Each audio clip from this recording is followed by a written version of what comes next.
Welcome to the movie summary. If you like the featured video, please watch full to the theaters near you or buy the movie. Year 1977, a little kid in the Cabrini Green slums is ordered by his mother to wash laundry. He passes several police officers on his way to the washing room. When the kid is alone in the room, he hears a guy humming and then sees the man emerge from a hole in the wall with a hook for a hand. The cops come inside after hearing the kid cry. Nowadays, Cabrini Green has been gentrified. Troy Cartwright and his lover Grady Greenberg visit Troy's sister Brianna and Anthony McCoy at their new apartment. They talk about the local urban legends, including one about a lady called Helen Lyle. She was a student searching for a story on what occurred at Cabrini Green. Still, she allegedly went insane and abducted a baby before a mob got the baby back. Helen died after walking into a massive blaze. Anthony subsequently researches what Troy is talking about. The following day, Anthony takes pictures in the vicinity when he gets stung by a bee in his right hand. Anthony runs into William Burke. The latter informs him that Cabrini Green didn't have such a strong police presence until more white people moved there. Burke tells Anthony about the local tale of Candyman, a terrifying monster. Burke was exposed to Candyman as a youngster. He was the boy in the first scene, because he knew a man called Sherman Fields, a local who had a hook hand and gave candy to children. Sherman was the main suspect when a young white girl discovered a razor blade in her Halloween treats. Burke inadvertently assisted the cops in locating Sherman when he shouted. Sherman was mercilessly beaten to death by cops until he was unrecognizable. When additional razor blades were discovered in more suites, it was too late for people to understand Sherman was innocent later on. According to folklore, if a person looks in the mirror and speaks Candyman's name 5 times, he will come and take his victim. Anthony is an artist who has a show at a gallery where Brianna works.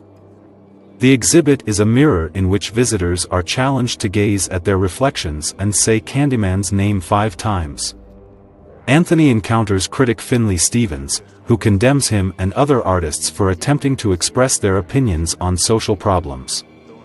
Anthony becomes enraged when one attendee asks him a condescending question before screaming at Brianna's colleagues Clive Privler and Jerica Cooper, the former claiming that Anthony only got into the gallery because of Brianna.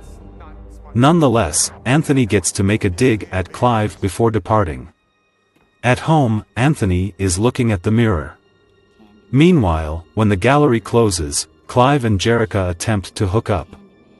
They stand in front of the mirror, and Jerica repeats Candyman 5 times in a row. Candyman emerges in the mirror after a few seconds and cuts Jerica's neck. Clive notices Candyman in the shadows approaching him, but despite his attempts to flee, Clive is cut to death and his body is placed next to Jerica.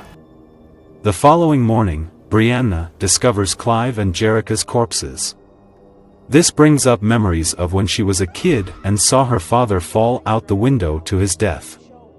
When the news announces that their corpses were discovered in front of Anthony's exhibit, he gets a dreamy milky look in his eyes before merely saying, "I'm glad I got featured," which both Brianna and Troy find disgusting. Anthony begins to do more research on Candyman and Helen Lyle. He listens to the tapes Helen left at the library, explaining everything she observed and learned while at Cabrini Green. Anthony notices a piece of candy fall to the floor while in the elevator, but he cuts his finger on it since it contains a razor blade. Before fleeing, he gets frightened by the sight of Candyman once again. He subsequently travels to Finley's house for an interview. He shares his views regarding gentrification in the neighborhood and in general. He challenges Finley to pronounce Candyman's name. Anthony's bee sting becomes more rotten with time. Anthony is lured outside the apartment. He looks in the mirror and seems to see Candyman as his own reflection, his hook exactly where Anthony's hand is. After Anthony departs, we witness Candyman's unseen ghost attack Finley in the bathroom, cutting her neck and dragging her face across the window. Anthony returns to Burke, where he discusses how he views Candyman's victims and how he reflects them in his work. According to Burke, Candyman symbolizes numerous victims of racial injustice. Still, the oldest example dates back to the late 1800s, when a black man called Daniel Robitaille worked as an artist for a white family, where he and the eldest daughter fell in love. When her father discovered she was pregnant, he led a mob after Robitaille, torturing him, cutting his hand, coating him in honey to attract bees, and ultimately burning him on fire. Brianna notices Anthony's artwork and shows worry for his mental health. When she attempts to speak Candyman's name, Anthony breaks the mirrors, forcing her away to be with Troy and Grady. A group of young girls meets in a toilet at a prep school to shout Candyman's name after one of them witnesses Anthony's exhibit at the gallery. One of them runs away before it's over, and another female waits in a stall while this is going on. The females attempt to exit the restroom when nothing occurs, but the door is locked. One of the girls returns to the mirror, and the others can only hear Candyman's hook burrowing into her skin. The girl in the stall can only see her friends being murdered via a reflection in a tiny mirror. Anthony pays a visit to his mother, Anne-Marie, as his health and mind deteriorate. He begins to mention Candyman and what he discovered about Cabrini Green. He learns he is the infant that was abducted decades ago, but Anne-Marie reveals that although Helen did kidnap him, she was really rescuing him from Candyman, who had evidently chosen Anthony especially for a sinister reason.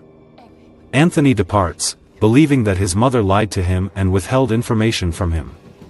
Burke captures Brianna.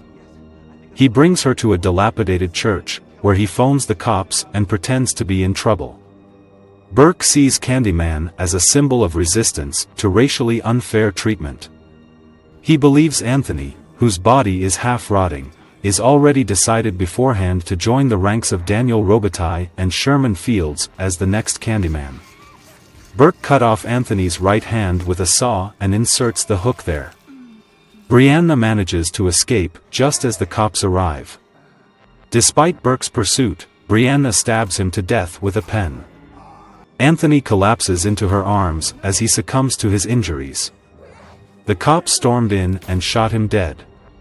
Brianna gets arrested by some unscrupulous policemen. The lead cop attempts to get her to twist the narrative to either make Anthony the only perpetrator of the killings or make her seem like an accomplice. Knowing what the police are up to, Brianna begs to look in the mirror in return for stating anything the cops want. Candyman is summoned, and a cop exits from the building with his neck cut. Anthony is now the Candyman spirit, and he murders the other policeman. The lead policeman flees, and Anthony follows. Brianna gets out of the vehicle and sees Anthony murdering the policeman. A swarm of bees consumes Anthony, and he assumes the shape of Robitaille. As additional cops arrive, Robitaille has just one request for Brianna, that is to tell everyone. Thank you for watching our featured video here in Movie Summary. I hope you have enjoyed watching our videos. Please click the like and share buttons to share the video to your families and friends, and please subscribe to our channel to help us grow. Click the notification bell so that you will be notified whenever we upload new videos. Bye for now, and see you in our next videos.